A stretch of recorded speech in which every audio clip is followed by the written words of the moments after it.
Hi everyone and welcome to the Australian Formula One podcast. This is podcast number 55 and as ever you're joined by myself, Max, and my best mate, Pep. Mate, how you going? Mate, I'm great. Excellent, good stuff. We're about 2 weeks out from the Australian Formula One Grand Prix, mate, the season opener. Looking forward to that. It's been a pretty long off season, mate, and I think we're all at the end of our tether, but not long to go. We've just concluded testing pretty much this week, but outside of testing, which we'll talk about in a moment, there's been a couple of things going on in Formula One this week, mate. What are your thoughts on what's been happening? Yeah, Max, it's a funny time. It's kind of 2 weeks to go, so you're all excited about that. And, but then you think, oh, come on, like it just seems like an eternity before the season starts. So. 2 weeks too long, mate. Oh, mate, the fact that it's 2 weeks away, I just can't wait. And, mate, it has been a little bit quiet, but I guess there has been a few news stories around that we were talking about earlier on. And the first one is Uncle Ron, Max. You know, he's unsackable, and there's all these rumours that he will be sacked, but mate, he's got 15%, and I just can't see him. You know, Martin Whitmarsh came out straight away and said no, but I thought that was pretty interesting given what happened last year. Obviously, Ron was always going to be under question a little bit, I guess, but.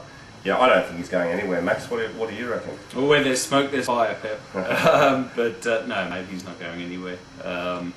In light of, especially of what happened last year, Ron's got a lot of unfinished business in Formula One, and he will be there at the end of the year, as far as I'm concerned. Haven't won a Grand Prix in nearly a World Championship in nearly 10 years, Pep. Yeah.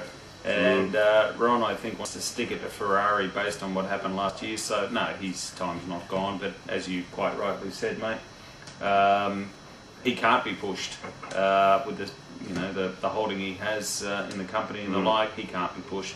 But it's interesting to watch Martin Whitmarsh toe the company line. Yeah, that was funny. Actually. He came out straight away. Yeah. Oh no, Ron's not going anywhere. He's our main man and all this sort of thing. It's like a vice president or a vice prime minister or something or other, turning around and saying, "Oh no, I've got full confidence in my boss and everything like that," knowing full well that they want the job. And Whitmarsh should slide into the pit wall within a nanosecond if he could. But no, mate, I don't think Ron's going anywhere. Mate, I think perhaps Mercedes or someone offered him an amount of money and $1 gajillion. Yeah, and Ron just said no thanks. I'll stick to what I do, which is F1 racing. So, and now that he's getting a divorce, mate, he'd want to devote a lot more of his time, I think, to the team.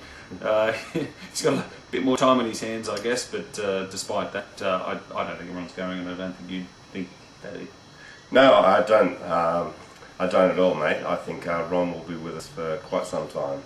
But, yeah, mate, the other one this week was Super Aguri, of course, finally confirmed to show up in Melbourne and race. And Max, I was losing a bit of sleep over this. Oh, you were sweating on it, mate. I was emailing, I was on the phone.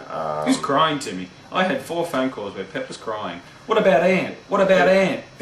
Mate, I was a bit concerned for Ant, and Ant and I work things out, Max, and Super.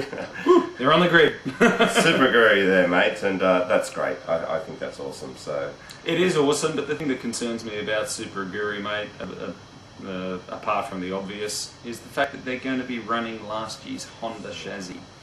That scares me. That car was stillborn, as we all know. I said, yeah. But hopefully, if they bolt enough aero on it, it'll do all right. But oh boy, I'm glad they're on the grid, mate. It'll be good to see Ant get some more experience. But what I'd like to see is Takuma Sato on the grid this year, getting some more practice in, and then taking over Rubens Barrichello's seat next year in the Honda, next to Jenson Button. But that'll be a problem because Sato will be whipped by Ant, so possibly it'll be Ant who gets the Honda seat. But I know what you're saying. Yeah. So, mate, as you said at the start, so testing's pretty much over now, and we thought that we'd talk a little bit about how things are shaping up with 2 weeks to go. Yes, 2 weeks to go. So we're actually going to give our predictions next week, our tips for the season and who's going to be world champion. But for now, we're going to talk about testing, Max. Yep.